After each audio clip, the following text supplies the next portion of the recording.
नमस्कार, न्यूज़ 18 का digital platform देख रहे हैं आप और आपके साथ मैं हूं रितु सिंह। केंद्र सरकार के कर्मचारियों के लिए एक बड़ी खुशखबरी सामने आ रही है।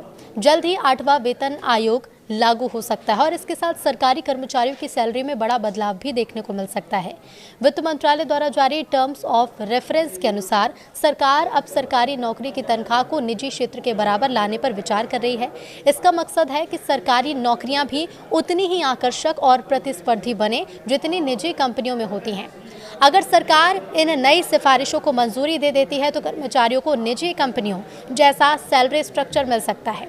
इसमें खास जोर कार्यकुशलता, जवाबदेही और जिम्मेदारी पर दिया जाएगा ताकि हर विभाग में उत्पादकता बढ़े और काम को बेहतर नतीजे के रूप में देखा जा सके। आयोग को बड़ी जिम्मेदारी सौंपी गई है।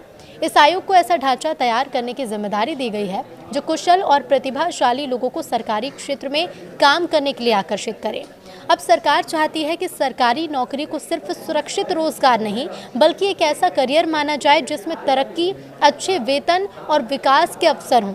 वित्त मंत्रालय के निर्देश के मुताबिक आयोग ये मूल्यांकन करेगा कि सरकारी विभाग में काम करने वाले कर्मचारियों के वेतनमान को किस तरह से निजी क्षेत्र के लेवल के करीब लाया जा सकता है, खासकर उन पदों के लिए जहां तकनीकी विशेषज्ञता या स्पेशलाइज्ड नॉलेज की जरूरत होती है। इसका मतलब ये हो सकता है कि आईटी, डेटा एनालिटिक्स, इंजीनियरिंग, विज्ञान और प्रशासन जैसे क्षेत्र के कर्मचारियों की सैलरी में बड़ा इजाफा हो सकता है। इससे सरकार को न केवल कुशल कर्मचारियों को बनाए रखने में मदद मिलेगी बल्कि युवा पेशेवरों को भी सरकारी नौकरी की तरफ आकर्षित किया जा सकेगा। रिजल्ट देने वालों को मिलेगा बड़ा इनाम। नया सैलरी स्ट्रक्चर ऐसा होगा जो रिजल्ट पर आधारित होगा, जिसमें कर्मचारियों को उनके प्रदर्शन के अनुसार इनाम और पदोन्नति मिलेगी। इससे सरकारी कामकाज का कल्चर और ज़्यादा आधुनिक और पारदर्शी बन सकेगा। प्राइवेट सेक्टर में भी इसी आधार पर पदोन्नति होती है और सैलरी में इजाफा होता है। सबसे खास बात यह है कि 8वें वेतन आयोग में परफॉर्मेंस बेस्ड बोनस सिस्टम की सिफारिश की जा सकती है, यानी कि अब हर कर्मचारी को समान वेतन वृद्धि नहीं मिलेगी बल्कि जो कर्मचारी मेहनत करेंगे और इनोवेशन दिखाएंगे उन्हें ज़्यादा मिलने की संभावना होगी। 7वें वेतन आयोग का फोकस सैलरी स्ट्रक्चर को सरल और संतुलित बनाना था, जबकि इस बार 8वां आयोग मेरिट और कंपटीशन पर आधारित ढांचा तैयार करने की दिशा में काम कर रहा है।